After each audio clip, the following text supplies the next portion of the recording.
Welcome podcast, party time, excellent.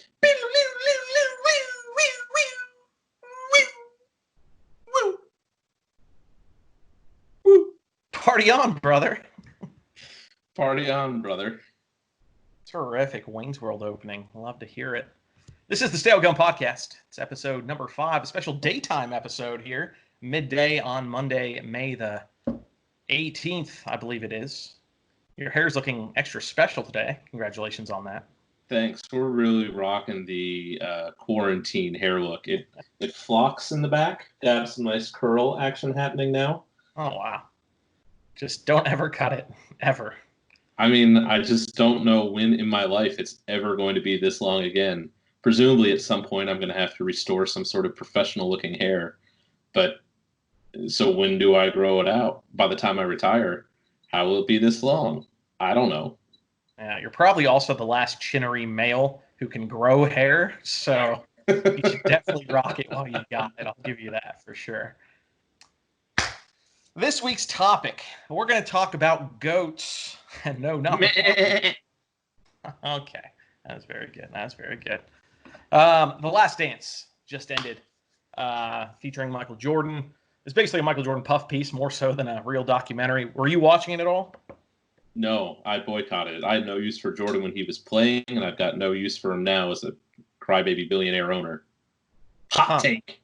That's incredibly hot, scorching hot. It was like one of the coolest things I've ever watched. Just thoroughly entertaining, especially in this day and age. You know, it was 2 one-hour episodes every Sunday for the past 5 weeks, and I was literally watching, and I would check my phone just to check the time, not to see when it was over, but like because I wanted more of it. You know, I was sad when each episode was ending. It's very, inspiring stuff. Really cool behind the scenes.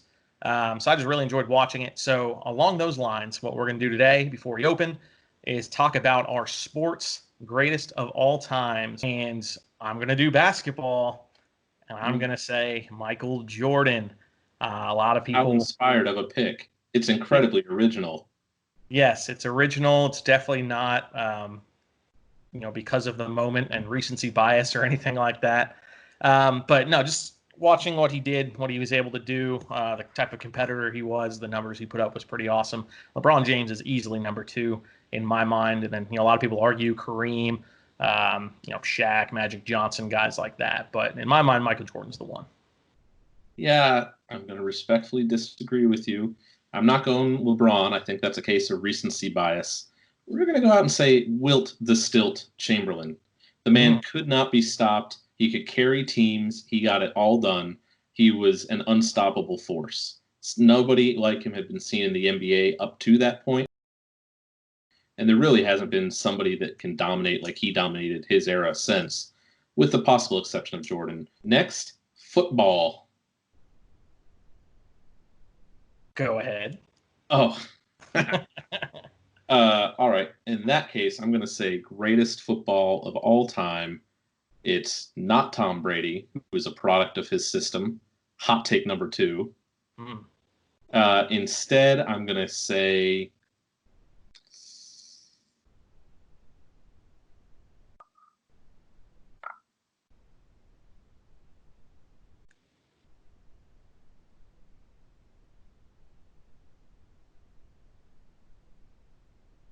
Warren Moon. What the... Well, the basis, my criteria for selecting is who was a quarterback who threw more than 50,000 yards passing and excelled in 2 different leagues. I can say with confidence you're the only person in the history of sports talk who has ever said Warren Moon is the greatest football player of all time. Buttle, let's go with, this will be a bit of a curveball, but I think you'll like it. How about Jerry Rice? Jerry Rice is a legit pick. I think he's, if I weren't going to go with Warren Moon, someone who definitely should be getting good consideration is the best. The receiving numbers he's put up, or he did put up in his career, are astounding. Still the all-time leader in touchdowns scored, receiving yards, and he's not just leading those categories. He demolishes anyone else from any position who's attempting to get to those numbers. So Jerry Rice, unsung hero, doesn't get enough credit as one of the GOATs. Okay, next up, let's do a little baseball. For me, it is without question Barry Bonds. I love everything about Barry Bonds. He put up ridiculous numbers. I'll probably make a fancy graphic right now as I talk over it. But especially between '98 and 2004, the amount of home runs he was hitting. Not just that, but he was getting on base at an amazing clip. John Boyce, who's an amazing Twitter follow, did a whole special on Barry one time, and he broke down a season where if he had stepped into the batter's box without a bat in his hand, how effective he would have been just because of how often he was walked. And he would have been like fifth in the league in on-base percentage or something without his hits, just his walks. It's absolutely crazy the numbers he put up. And he's the home run king, Barry Bonds. Solid pick. I'm going to go with perhaps my most conventional of the picks. It's got to be Babe Ruth. Hitting, pitching, his OBP, if you go back and recalculate it, perhaps you could develop some sort of graphic, perhaps a side-by-side. He was getting it done in ways that nobody else in baseball was doing it while he was around. And while doing it while having cigars and multiple beers a day. I think he is just, again, looking for players that transcend their era. It's got to be the Babe. Fair enough. And that's one of the eternal arguments in baseball that people will always have. In my mind, like Babe Ruth was awesome. He's the most dominant player in the sport. He put up numbers during his time that no one else sniffed, but I don't think that would carry over today. The game is just way too different. Barry Bonds was doing all his damage against the greatest class of Hall of Fame pitchers the game has ever seen. So that's why I give him the nod. Brings us to hockey. Wayne Gretzky, can't beat him. You really can't. So that's going to be a pretty short conversation. Glad we did hockey. My favorite Wayne Gretzky stat is if you took away all of the goals he ever scored, which he leads the NHL in career goals, he would still lead the NHL in career points because he also leads in the most assists of all time. And that is insane that he was able to do that for such a long time. And he won, I think, 8 straight MVPs. Yeah, it's pretty ridiculous. Brother, I have a special treat for you today. We're going with basketball. Ooh. The official NBA basketball card. I have the 91-92 NBA hoops. 91-92 hoops? Looking for insets of USA basketball. Oh, that's terrific. I've got the Beckett ready. I'm just going to go with the top fellas. Let's see what we've got. John Sunvold not doing it for... Oh, before we get into this... Challenges! I need my Venmo challenge. Let's do 3 challenges on a 15-card pack. 3 challenges. All right. I'm going to need an Eastern Conference All-Star. John Sunvold make the Eastern Conference All-Star team. No. I would like you to pull me a white guy who's taller than 6'11". Oh, I'm pretty sure John Sunvold's only about 6'5". Any sort of subset card. So anything that's not a base card. So there's like league leaders, there's all-star cards, there's like team cards. So just give me one of those. I think we've got a subset here. Derek Coleman, or is that just an illustrated card? Is that a team checklist, or is it just a special? Oh no, it's a team checklist. However, it delineates 2 players who are no longer with the team. Well, I've got another subset here. Oh, something in Isaiah Thomas, Supreme Court 91-92, named to the 91 NBA Hoops Supreme Court. That's big time. And you're not even real. He was Eastern an all-star. Conference All-Star. Eastern. So boom, back to back, 2 challenges done. I've got a Dream Team insert. Ooh. Eastern Conference, playing center, very earnest. Look at that pick of Patrick Ewing. Look at Patrick. That is a clean-looking card. Look how nice that card is. It's in really good condition. That's probably worth like $4,000. Minimum. It's card 577. I already found it. Oh, 60 cents. Okay. We've got a draft pick. Steve Smith. Ooh, Miami Heat. He was an all-star a couple times. Yes, Not sir. 91, but We're killing it. that's a decent pull. Oh, man. We've got another NBA Supreme Court. Tom Chambers. Tom. Little How hook tall shot. is Tom Chambers? He's up there. He's probably 6'8". 6'10". So Oh. close. I was going to say 6'10" at the beginning, Yeah. and I made it 6'11". You So gonna we'll give see it what to me? happens. Okay. Shout out for the 1988 USA basketball team. It's Jeff Grayer, everybody. Cool. 6'6" Grayer averaged 6.8 points and 3.3 rebounds for the 1988 Olympic Games in Seoul, South Korea. 1988, no dream team against China, a program with respectable basketball players. What was the score, brother, of that preliminary round matchup in the 88 Olympics? I'm going to guess USA 86, China 71. Oh, no, sir, you are way off. We didn't need the dream team to dominate. US 108, China 57. Mm. Not a good showing for China. No, one of your personal favorites, Shawn Kemp. Shawn Kemp, let's go. That's awesome. That's a really cool card.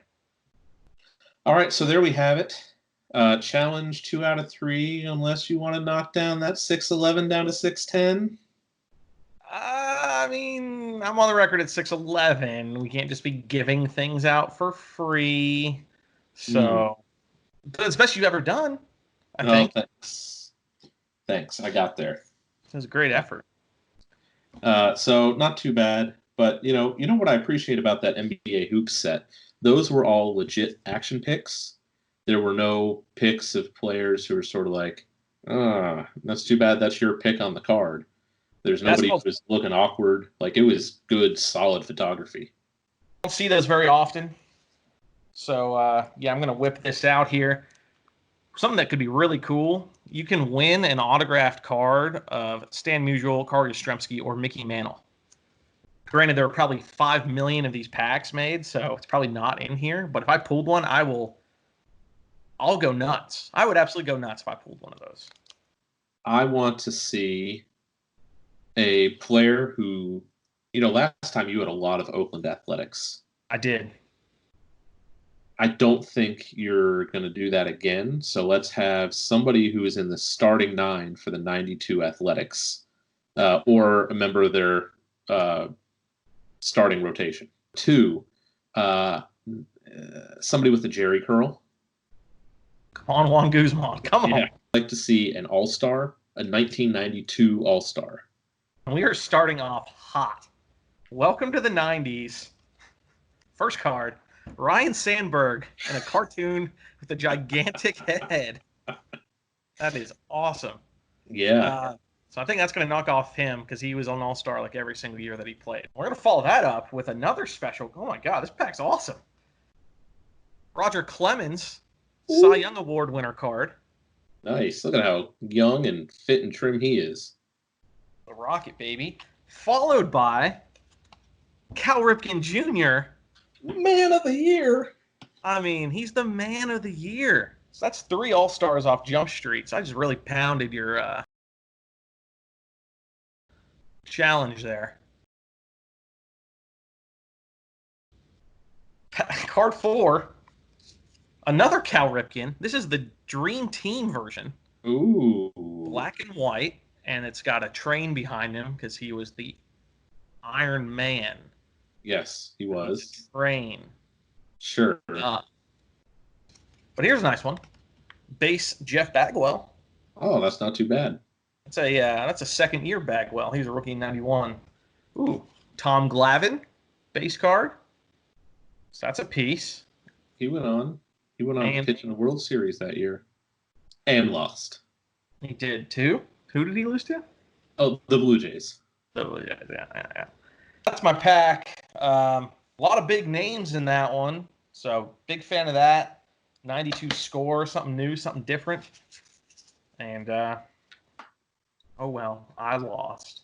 I mentioned via text message yesterday, I had one that I wanted to bring up as an honorable mention as I was sifting through some old cards.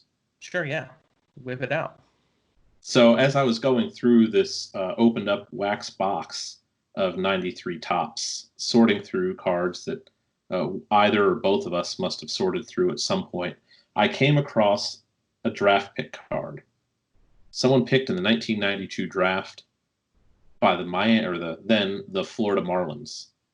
And if you do the math, you figure out that this was, in fact, the Florida Marlins' first ever draft, right? They were an expansion team in 93, so 92 is their first draft. So this man holds a place in history. He was their round 3 pick.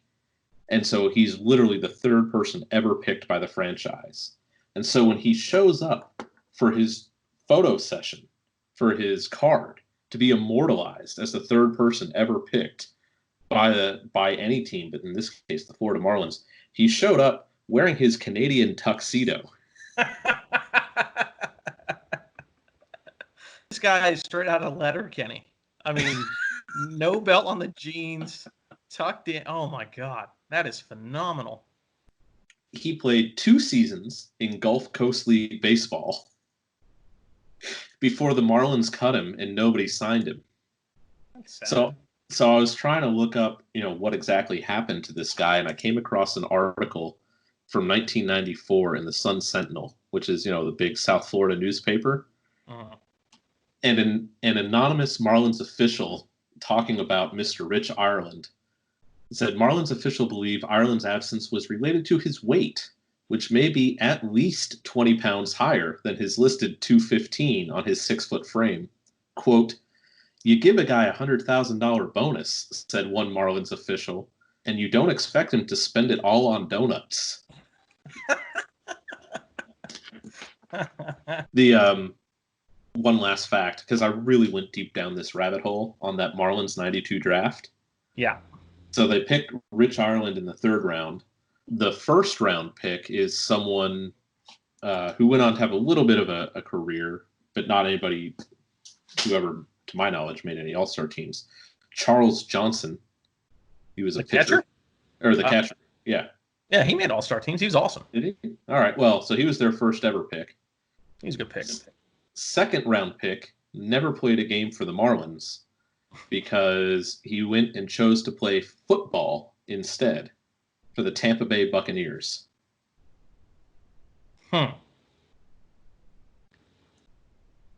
He had a successful playing career, and he is currently a successful NFL executive.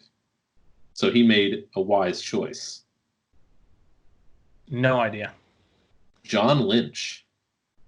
Really? Yeah, 2nd round pick of the Marlins in 92. Oh, man, love to see it. Lenny Wilkins. Got that Beckett handy? Yeah, sure. Okay.